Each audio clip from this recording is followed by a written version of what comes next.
There's this ultimate question, right? The one that everyone at some point has to grapple with. Hmm. If God is supposed to be good and all-powerful, why do bad things happen? And not just bad things, but why do they happen to good people? It's the problem of evil, boiled down to its most raw human level. And that is exactly what we're diving into today. Our sources take us deep into the book of Job. Which is this ancient, incredibly profound text that's basically all about that one question. It explores suffering, justice, and, well, the nature of faith itself. Yeah, and we meet Job, the man, and he's not just good, he's almost impossibly good. Right. The text says he was blameless and upright. He was also the wealthiest man in the East. And that wealth was staggering. We're talking 7,000 sheep, 3,000 camels, 500 oxen, and a huge family, 7 sons and 3 daughters. Well, he had it all. He really did. And he was so meticulous about his faith. The sources point out that he would offer sacrifices just in case his children had unintentionally sinned during their parties. He was covering all his bases. He's living the life that, by all accounts back then, should have guaranteed his safety and prosperity. Exactly. So our mission today is to unpack the 5 key sections of this book and see what it tells us about trusting God's wisdom when, your whole world just falls apart. So where does it all begin? Well, that's the first shock. It doesn't start on earth. It starts in the heavenly court. You have these sons of God, angelic beings presenting themselves before God. And then this other figure shows up, the Satan. Right, and it's so important to get this right. This isn't the devil from later theology. The name literally means the accuser or the one who opposes. He's like a prosecuting attorney. Okay, so it's a courtroom scene. In a way, yes. And God actually starts it. He kind of boasts about Job, holding him up as this perfect example of human faith. And the accuser isn't buying it. Not for a second. Ah. He comes back with this incredibly cynical challenge. He says, does Job fear God for nothing? He argues Job's faith is just transactional. He's only faithful because God put a hedge of protection around him. Take away the good stuff, and he'll curse you. Surely curse you to your face, that's the wager.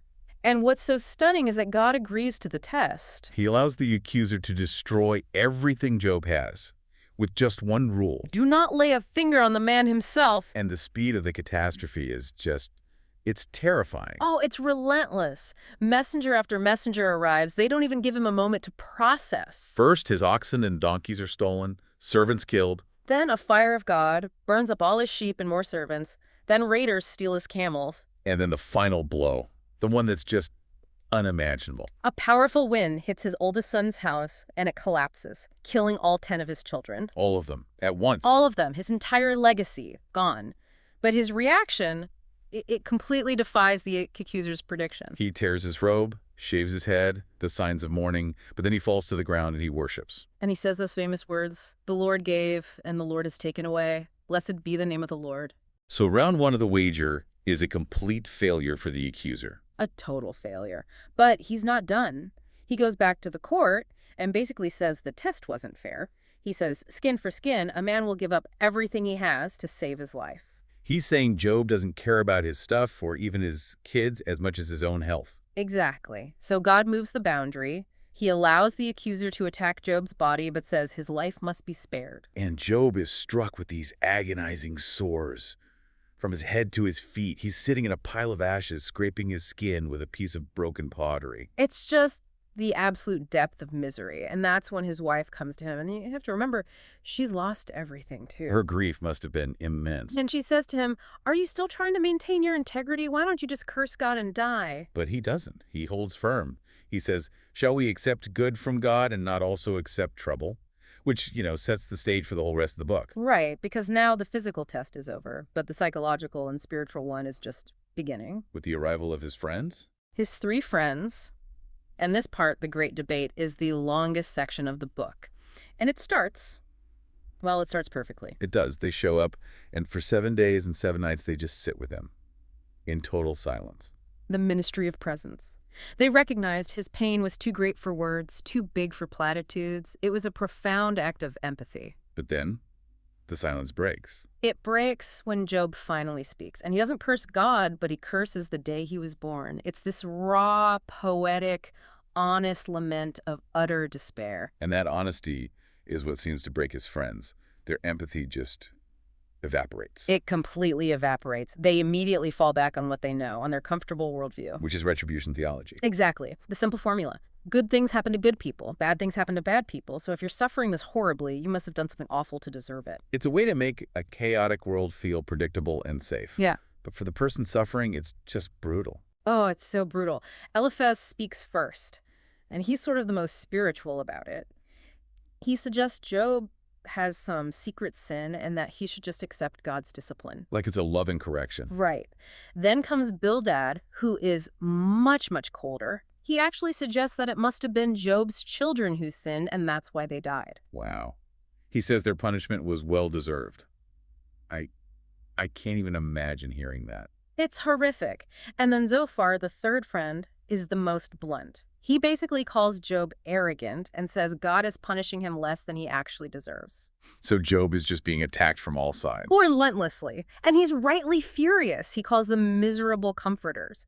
He Right. points out that if the tables were turned, he would actually try to encourage them. And through all this, he's still arguing with God, demanding an answer, but he never loses his faith entirely. No, that's the key. He's wrestling, he's angry, he's confused. He says things like, I have nothing to live for, but then in the next breath he says, I know that my Redeemer lives. He just refuses to let go. That struggle, that's what makes it so real.